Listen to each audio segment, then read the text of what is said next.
ओम शांति। अव्यक्त मुरली से स्टोरी सच्ची होली। एक सत्य नाम का बुद्धिमान राजा था।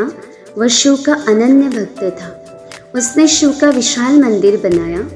शिव की कृपा से राजा के घर पुत्र का जन्म हुआ, जिसका नाम कृपा रखा गया। कृपा के जन्मते ही राज ऋषि ने उसका भविष्य बताया। ऋषि ने कहा, यह हाईएस्ट और होलीएस्ट बच्चा है।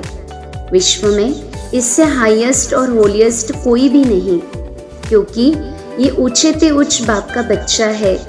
यह सबसे उच्च अधिकारी बनेगा। फिर इसके जड़ चित्रों का भी विधि पूर्वक पूजन और गायन होगा।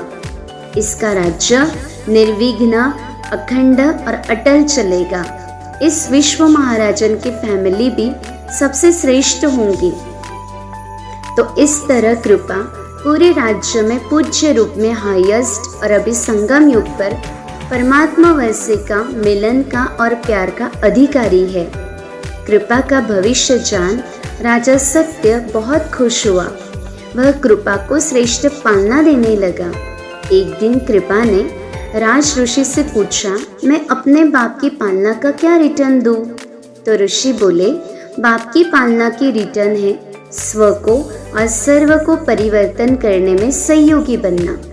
ये सुन कृपा स्व परिवर्तन का अभ्यास करने लगा, मगर कभी कभी ये भी कहता है कि समय आने पर ठीक कर लूंगा।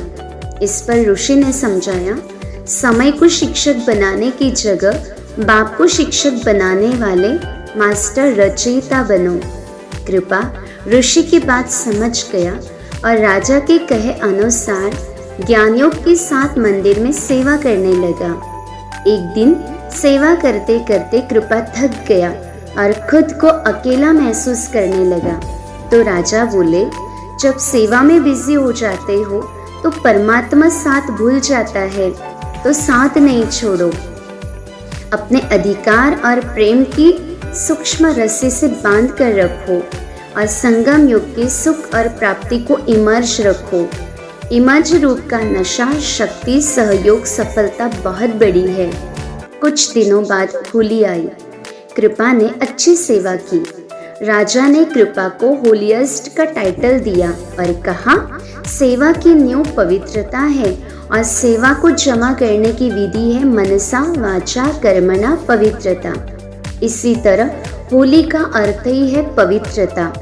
अपवित्रता को जलाना, फिर पवित्र बन संस्कार मिलन मनाना। फिर राजा कृपा को उसकी भविष्य का राज सुनाकर बोले, विश्व राजन बनने के लिए बहुत काल के संस्कार चाहिए, साथ में बहुत काल का अभ्यास चाहिए।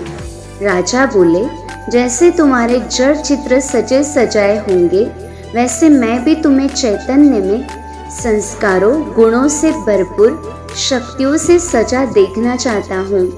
कृपा पिता की आश पूरी करने के लिए अपने श्रेष्ठ चैतन्य मूर्त तैयार करने के लिए बहुत काल के अभ्यास करने में लग जाता है और अंततः इस श्रेष्ठ अवस्था को प्राप्त करता है। इस कहानी से हमें ये शिक्षा मिलती है, संपूर्ण पवित्र बनकर संस्कार मिलन मनाना ही सच्ची होली है। अच्छा, ओम शांति।